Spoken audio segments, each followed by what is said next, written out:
Good morning. My name is Tracy Trypuc. Welcome to Your Health Matters. All this week, the nation has joined together in this important conversation about national suicide prevention, an annual week-long campaign in the United States to inform and engage health professionals and the general public about suicide prevention and warning signs of suicide.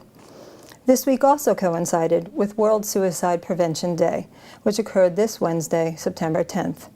Before I introduce our guests, I'd like to share some important information. In 2010, there were 38,364 suicides, according to the CDC, an average of 105 a day. Currently, suicide is the 10th leading cause of death in the United States for all ages. A person dies by suicide about every 15 minutes in the United States.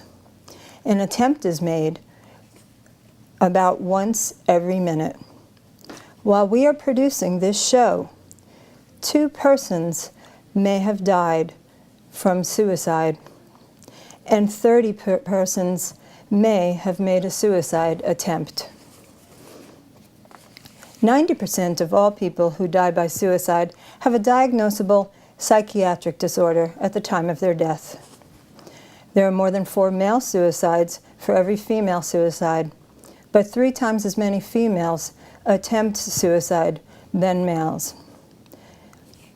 Suicide is the 5th leading cause of death among those aged 5 to 14, and it is the 3rd leading cause of death among all those 15 to 24 years old. Among young people aged 10 to 14, the rate has doubled in the last 2 decades. Suicide rates for men rise with age, most significantly after 65. And the suicide rates for women peak between the ages of 45 to 64, and again after 75. Some risk factors for youth include suicidal thoughts, psychiatric disorders, impulsive aggressive behavior, drug and/or alcohol abuse, previous suicide attempts with increased situational stress, and access to firearms. And risk factors for older people include presence of a mental illness, depression, alcohol use, presence of a physical illness, social isolation, being widowed, and the availability of firearms in the home. There are also some racial and ethnic disparities, which I will have my guests speak about. But first, I would like to welcome my guests. Today we have with us in the studio Dr. Mansour Max Banilivy, a noted clinical psychologist who specializes in suicide prevention and assistant director at Pederson-Krag Center. And with us by phone from Florida, we have Micheal Stoltz, a licensed clinical social worker and CEO of the Clubhouse of Suffolk Mental Association in Suffolk and Suffolk County United Veterans. Thank you, gentlemen, for joining me. Good morning. Thank you. Dr. Banilivy, do you have any comments to add to my introduction? Oh, you did a very good job. We wanted to say that indeed those numbers are gross underestimations, of course. We know that number of people who die by suicide are larger than what Yes. CDC can report, and people who attempt, there are many more who attempt. And we also want everyone to know that suicide happens in every community, in any group, and it doesn't discriminate. And thinking about suicide is much more common than people realize. Yes. Micheal, would you like to add anything? I think Dr. Banilivy is absolutely correct. Most often we find out more about suicide from the investigations after the death by going through interviews with families and such to really determine that suicide was the cause of death. I'll say just one other piece in terms of your data. There has been pieces in the news lately about, and some of it was associated with Robin Williams' death, is that there's been a fairly dramatic increase in suicide completed suicides among men between the ages of 35 and 64, that it's gone up almost 50% over the past 10 years. Yes, I appreciate you bringing that up. And I did want to ask you about the tragic death of Robin Williams. You wrote an op-ed piece in Newsday on August 12th, 2014, regarding that unfortunate tragedy. And in the article you describe that, quote, lying beneath the humor and mimicry was profound sadness and human pain, and that hopefully, as a society, we will insist on getting uncomplicated and affordable access to treatment, increased peer support, and a greater understanding and acceptance between mental health and physical health. Would you like to elaborate, please, on that? Well, the first part of this is to understand there's so much stigma associated with mental illness, and in fact, there's a connection between suicide attempts and the sense of shame and despair and embarrassment about human pain. And that was really what I wanted to write about, is that emotional pain is akin to physical pain in terms of the damage that it can inflict and the risks that exist. In terms of things that we can do better, I think there is still a disparity in terms of access to mental health care as compared with access to physical health care.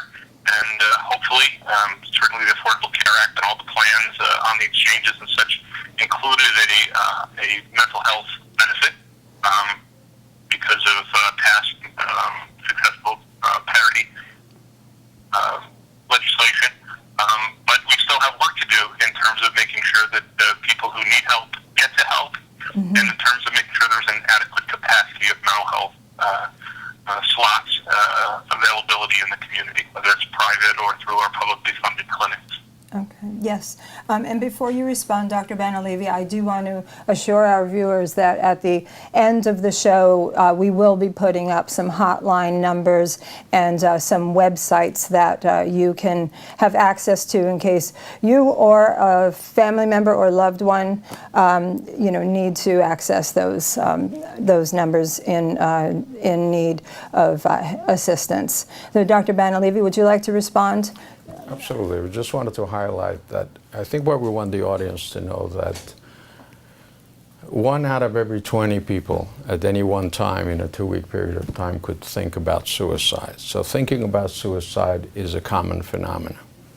Thinking about suicide, it doesn't mean that the person is necessarily very serious, is going to take their life at that time, but it means that there are circumstances in their life that they're having a hard time dealing with. And going back to what Mike said, we would like to have people think of suicide as a form of pain management and as a way out to manage their pain. So we would like to really look at it more positively, to say that if we can help people with their pain and circumstances, indeed we can go a long way in terms of saving lives. On the unfortunate negative side, we know because of the rise in terms of incidents of suicides among veterans as well as the economy, we've seen a rise in number of suicides. However, New York State and Long Island in particular have been very progressive in terms of efforts to put many steps in, creating a website and having many resources available that previously were not, and helping the community and the region in general be able to access expertise as well as resources, as well as trainings and education that only a few years back was not available here. So as much as there's a tremendous amount of stigma still, and we could spend probably hours and hours talking about why the stigmas still exist in 2014.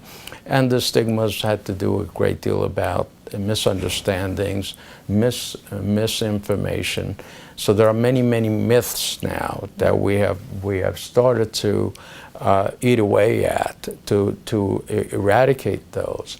So those people who indeed are suffering with that kind of a pain, with that kind of a thought process, would feel about seeking resources the same as if they had a headache and they wanted to go to their primary care physician. Right.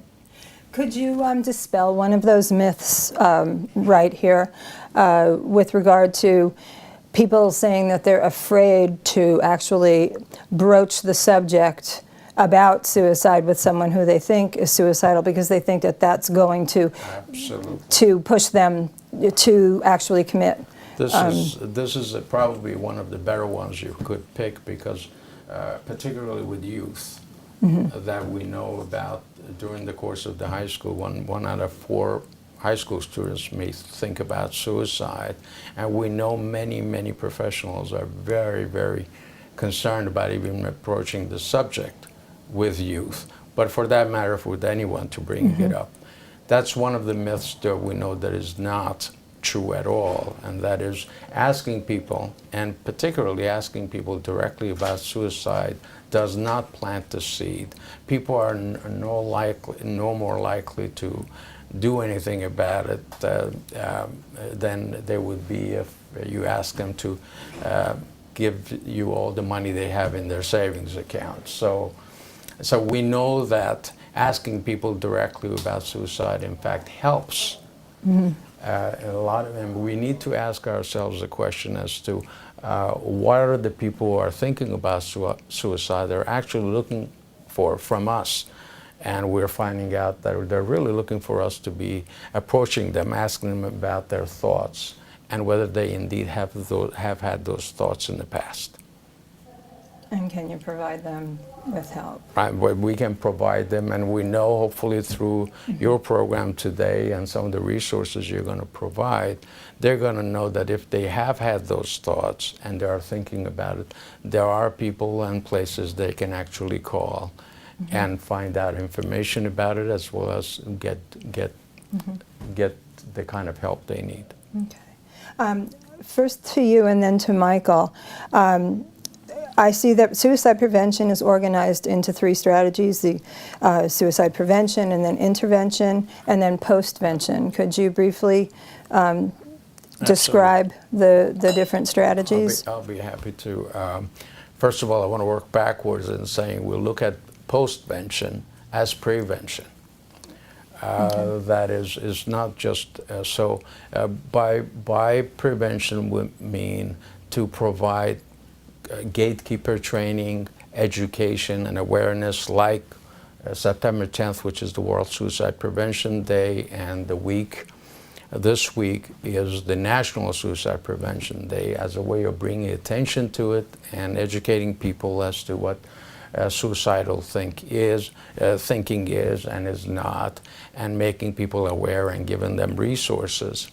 But at the same time trying to educate gatekeepers and stakeholders in the community to get better educated about and have an awareness and alertness about those who may have thoughts of suicide.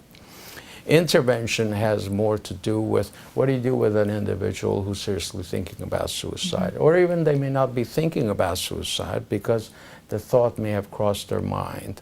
And those are having to do with the resources we already have in the community. Postvention having to do with the work you do after, sadly, a suicide happens, and how do you help people grieve and heal, but at the same time, what are the steps to take in order to prevent suicides in the future and reduce them? Okay.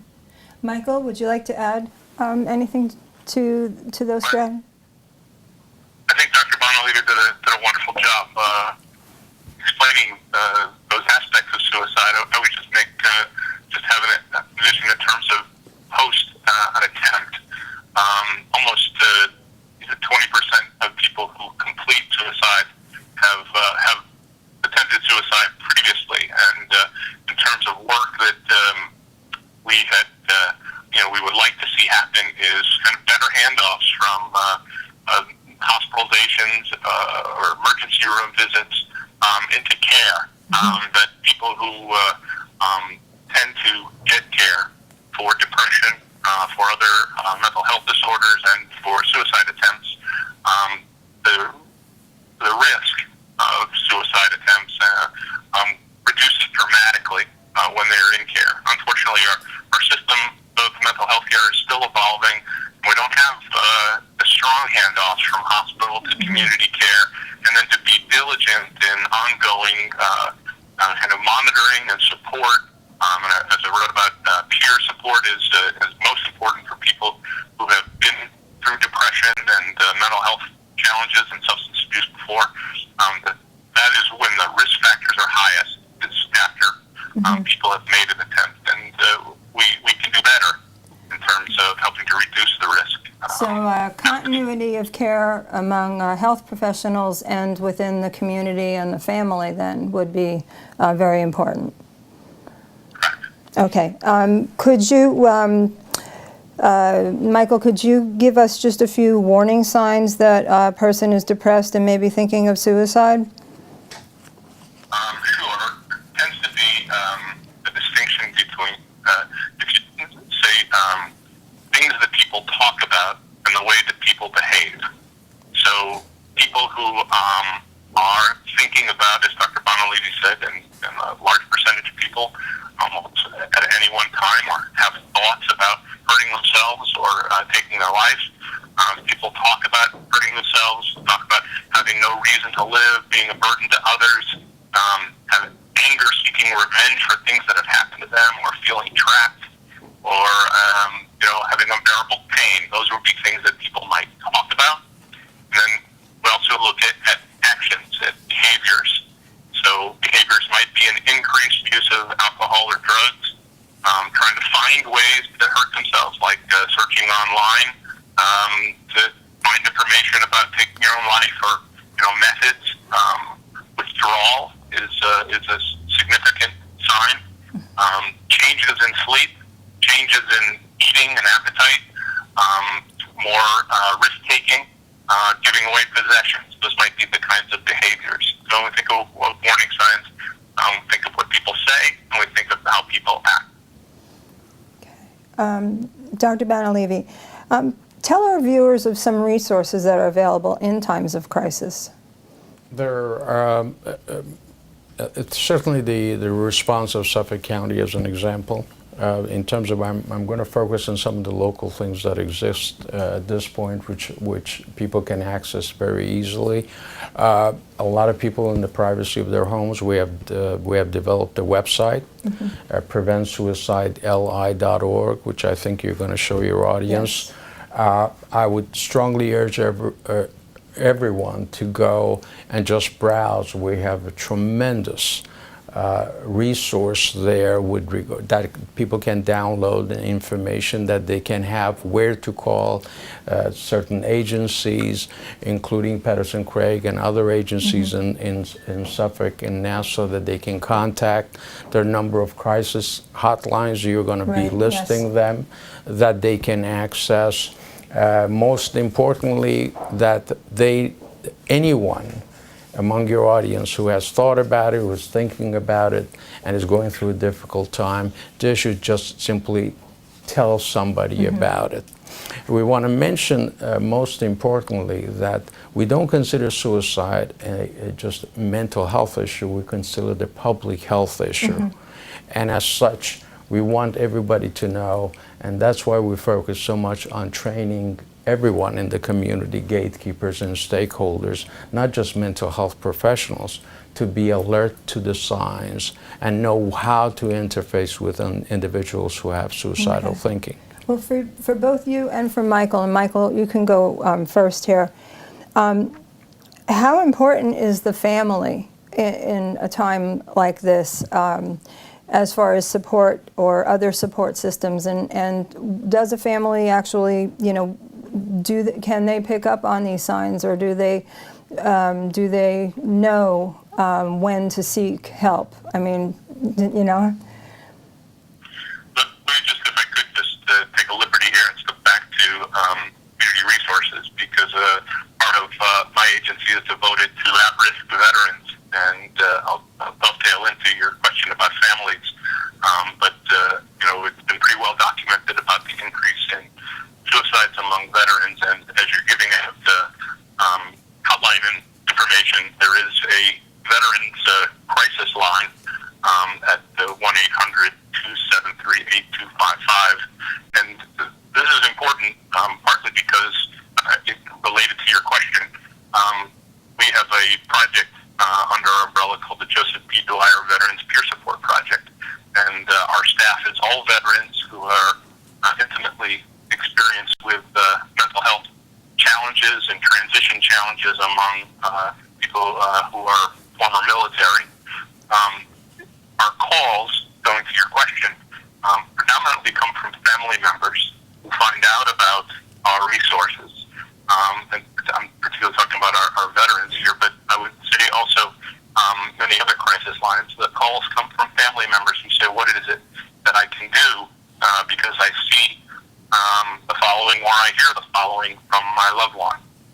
So I'll say that there's wonderful family-to-family support in the community, also through the National Alliance of the Mentally Ill, and mental health associations like ours always run family groups to help family members to deal with crisis situations, prepare for crisis situations, be able to ask the kinds of questions of their loved ones that, as Dr. Banilivy spoke about, are hard sometimes to ask, but important to ask, and then to be able to help people to access care. Families are often the first line of defense. Okay. Okay, so we are about to wrap up, so I would like to come back to this question then, since we've already spoken about postvention and the bereavement, and the websites will be up as well as the hotline numbers. But you've alluded to this, and I just would really like to come back and ask again. What do you see is like the biggest, or the one or two of the biggest needs to help patients in this time of crisis, and to help reduce the rate of deaths by suicide? And what have we, here in the United States, what have we missed with regard to helping people who desperately need our help? Well, it's a question that may take us more than a couple of minutes to answer. But The disconnect, is it one of the I think the disconnects we were disconnect there are many different issues. One is that we have, until very recently, we didn't really have good training even for the clinicians in terms of the comfort and skill base to be able to work with those individuals who have suicidal thinking. We're getting better and better at it. I think the stigma, and getting rid of the myth and stigmas, and getting people to talk about it more, it will help a tremendous number of people in terms of helping them. I think not being afraid of talking about it is a big part of it. Not thinking just that this is just always means death, and just referring them to the emergency room and hospital. Those are great resources. However, they don't provide the long-term treatment that the individuals need. So we need to really look at multi-system level. We need to look at the gatekeepers and stakeholders. We need to do education. We need to do public health education. We need to do clinical training for those who are in the mental health field. We need to educate everyone, and we need to educate public and families and all entities in the community about being more sensitive. That, and most importantly, the message is, although people may have thoughts of suicide and be in pain, most often they only want to kill the part of them that is in pain. And so there's always hope there. So that anybody concerned should just pick up the phone and call someone and say, somebody's in distress, what can we do about it? Right. Michael, last word? I would just accentuate something that Dr. B said, which is the relationship. One place that I'm most optimistic about positive change going on is the relationship between physical health care and behavioral or mental health care. And there's research that supports that